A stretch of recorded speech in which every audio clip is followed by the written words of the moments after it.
سے پہلے جماعت مختلف موضوعات پر مہمات وقتاً فوقتاً مناتی رہی ہے، اس کے فوکس الگ الگ ہوتے ہیں۔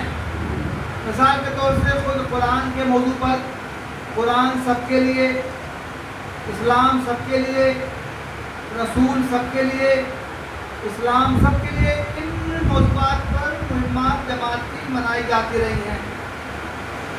خود قرآن کے موضوع پر بھی بعض مہمات منائی گئی ہیں، لیکن ان کا فوکس عام رہتا ہے۔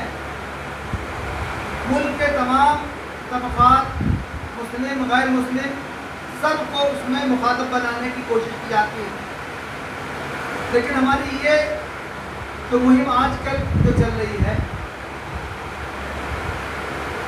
وہ صرف مسلم معاشرہ کو سامنے رکھ کر اس کا اہتمام کیا گیا ہے، اور اسی وجہ سے اس کو شعبہ اسلامی معاشرہ کے تحت رکھا گیا ہے۔ اس مہم کے ذریعے ہم جو مقصد حاصل کرنا چاہتے ہیں اس کی میں مختصر آپ کے حضرات کے سامنے وضاحت کروں گا۔ اس کے بعد میں یہ بتانے کی کوشش کروں گا کہ خود ہمارا قرآن سے مطلوبہ تعلق کیا ہونا چاہیے، اور آخر میں ہم مسلم امت کو قرآن سے جوڑنے کے لیے ہم کو کیا سرگرمیاں انجام دینی چاہیے۔ محترم بھائیو، جماعت اسلامی ہند کو مسلم معاشرے میں قرآن پر زور دینے، معاشرے کو، مسلمانوں کو قرآن سے جوڑنے، قرآن کی طرف پلٹنے کی مہم کی ضرورت کیوں پیش آئی؟ اگرچہ جماعت اسلامی کے وابستگان، ارکان و کارکنان قرآن پر زور دیتے رہے ہیں، ان کا گہرا تعلق پایا جاتا ہے۔ اس کا اظہار اس سے ہوتا ہے کہ جماعت کے تقریباً ہر پروگرام کا آغاز درس قرآن یا تذکیر قرآن ہی سے ہوتا ہے۔ اس کے علاوہ جماعت کی دیگر بھی سرگرمیاں قرآن سے متعلق ہوتی ہیں، قرآن کی ارد گرد ہوتی ہیں، لیکن ساتھ ہی ہمارا احساس یہ بھی ہے کہ مسلم سماج کو، عام مسلمانوں کو قرآن سے جس طرح ان کا تعلق ہونا چاہیے وہ مطلوبہ تعلق نہیں دکھائی دیتا۔ یہ حقیقت ہے جس کا اعتراف کیا جانا چاہیے کہ مسلمانوں کے دلوں میں اللہ کی اس کتاب قرآن کے بارے میں گہری عقیدت و محبت پائی جاتی ہے۔ اتنی عقیدت پائی جاتی ہے جتنی کہ دوسرے مذاہب کے ماننے والوں کو اپنی جو مذہبی کتاب سے ان کی عقیدت نہیں ہوتی ہے۔ یہودی، عیسائی یا دوسرے مذاہب کے ماننے والے ہیں، وہ سب اس میں شامل ہیں۔ ان کو اپنی مذہبی کتابوں سے اتنی عقیدت نہیں ہوتی ہے جتنے کہ مسلمان اپنی اس کتاب سے گہری عقیدت رکھتے ہیں۔ چنانچہ ہم جانتے ہیں کہ دوسری مذہبی کتابیں ہیں، اس میں تحریفات در تحریفات آ گئی، خود ان کے ماننے والوں نے ان میں تبدیلیاں کر لی، بہت سی چیزیں ان کتابوں سے حذف کر دی جو ان کی خواہشات کے مطابق نہیں تھی، اور بہت سی کتابیں بہت سی باتیں جو ان کی خواہشات کے عین مطابق تھی ان کو انہوں نے کتاب میں شامل کر لیا۔ اس حقیقت کا اظہار خود قرآن کریم نے بھی کیا ہے، اور خود ان مذاہب کے ماننے والے بھی اس کا اعتراف کرتے ہیں۔ چنانچہ جن مذہبی کتابوں کو ہم زبور، توریت اور انجیل کے نام سے جانتے ہیں، یہ کتابیں جن زبانوں میں نازل ہوئی تھی ان اوریجنل زبانوں میں اب وہ نہیں پائی جاتی۔ اس وقت جو بائبل ہم اپنے سامنے دیکھتے ہیں وہ اوریجنل زبانوں میں نہیں ہے، بلکہ ترجمہ کر کے پھر ان زبانوں اس کے مقابلے میں ہمارا عقیدہ یہ ہے کہ قرآن محفوظ ہے، اس کا ایک ایک لفظ ہی نہیں بلکہ اس کا ایک ایک حرف محفوظ ہے، جس طرح وہ نازل ہوا تھا اسی طرح آج بھی ہمارے سامنے پایا جاتا ہے۔ قرآن سے مسلمانوں کو جو گہری عقیدت محبت ہے اس کا اظہار ہم اس صورت میں بھی دیکھتے ہیں کہ اگر کسی موقع پر قرآن کی کسی بے حرمتی کا واقعہ پیش آتا ہے، قرآن کے بارے میں کوئی غلط بات کوئی کہہ دی جاتی ہے یا قرآن کی توہین کر دی جاتی ہے، قرآن کے نسخوں کو جلا دیا جاتا ہے، تو مسلمان اس پر مشتعل ہو جاتے ہیں۔ وہ مسلمان جن کا تعلق اپنے دین سے مذہب سے گہرا نہیں ہو وہ بھی اس پر سراپا احتجاج ہو جاتے ہیں۔ اس سے یہ تو واضح ہوتا ہے کہ مسلمانوں کو اپنے مذہب سے اور خاص طور سے اپنی کتاب سے جو الہامی کتاب ہے اس سے گہری عقیدت و محبت پائی جاتی ہے، لیکن اس کے ساتھ ساتھ ہم یہ بھی دیکھتے ہیں قرآن مجید سے جو مطلوبہ تعلق ہونا چاہیے عام مسلمانوں کا، وہ مطلوبہ تعلق ان کا نہیں پایا جاتا ہے۔ کتنے مسلمان ہیں، بہت بڑی تعداد میں، جو وہ قرآن پڑھنا نہیں جانتے، حرف شناس نہیں ہے، جہالت ان کا مقدر ہے، کبھی ان کو قرآن پڑھنے کی توفیق نہیں ہوئی ہے، وہ نام کے مسلمان ہیں لیکن وہ خود قرآن کو پڑھنے پر قادر نہیں ہے۔ کتنے مسلمان ہیں جو قرآن پڑھنا جانتے ہیں لیکن مصروفیات کی وجہ سے ان کو قرآن کی تلاوت کا موقع نہیں ملتا ہے، اور ایسے مسلمانوں کی تو بہت بڑی تعداد ہے جو قرآن کو سمجھ کر نہیں پڑھتے۔ بہت کم مسلمان ہیں جو پڑھتے ہیں قرآن کو وہ سمجھ کر پڑھتے ہیں، وہ جانتے ہیں کہ قرآن میں کیا احکام دیے گئے ہیں، کیا تعلیمات ہیں، کن چیزوں کا حکم دیا گیا ہے، کن چیزوں سے روکا گیا ہے۔ ایسے مسلمانوں کی بہت کم تعداد ہے، اور افسوس کی بات تو یہ بھی ہے کہ ان کو اس کا شعور بھی نہیں ہے، ان کو یہ احساس بھی نہیں ہے کہ قرآن کوئی سمجھ کر پڑھنے کی چیز ہے۔ چنانچہ ہم یہ دیکھتے ہیں کہ لوگ تلاوت کر رہے ہیں، عام مسلمان ہیں وہ تلاوت کر رہے ہیں، 2-4 سال سے نہیں، 5 سال 10 سال 15 سال 20 سال سے تلاوت کرتے ہیں۔ خاص طور سے رمضان میں ان کو تلاوت کرنے کے زیادہ سے زیادہ مواقع حاصل ہوتے ہیں، لیکن وہ بغیر سمجھے مجھے قرآن کی تلاوت کرتے ہیں۔ ان کے حاشیے خیال میں بھی نہیں آتا ہے کہ قرآن کو سمجھنے کی کوشش کرنی چاہیے۔ ہم اللہ کا شکر ادا کرتے ہیں کہ جماعت اسلامی نے اپنے ارکان کارکنان وابستگان میں قرآن کو سمجھ کر پڑھنے کا شوق پیدا کیا ہے۔ چنانچہ ہماری کوشش ہوتی ہے کہ ہم قرآن کی تلاوت کے ساتھ ترجمہ پڑھیں، تشریح پڑھیں، اس کو سمجھنے کی کوشش کریں، لیکن عام مسلمانوں کا حال اس سے مختلف نہیں ہے جو میں نے آپ کے سامنے بیان کیا۔ اور پھر قرآن کی تعلیمات پر عمل کرنا وہ تو بات کی بات ہے۔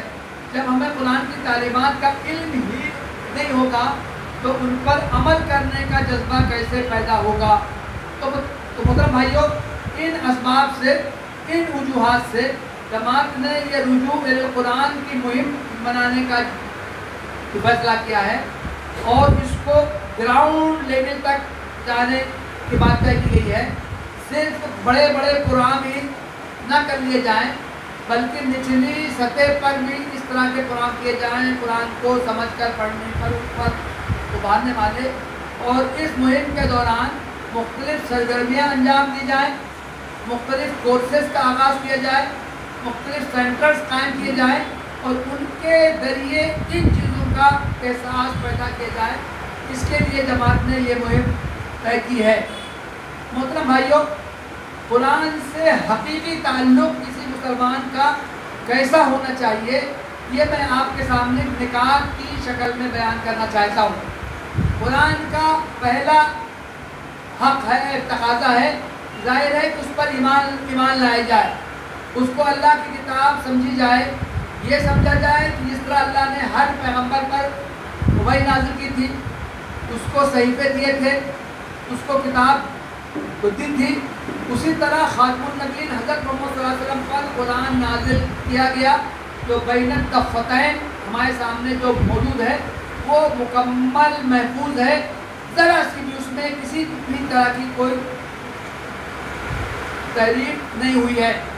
یہ عقیدہ ہونا ضروری ہے۔ قرآن پر ایمان ایمانیات کا بنیادی جز ہے۔ قرآن میں بھی اور حدیث میں اس کا تذکرہ کیا گیا ہے۔ قرآن میں کہا گیا ہے یا ایھا الذین آمنوا آمنوا، اے لوگوں جو ایمان لائے ہو، ایمان کا دعویٰ کرتے ہو، تم ایمان لاؤ۔ تو کس پر ایمان لاؤ؟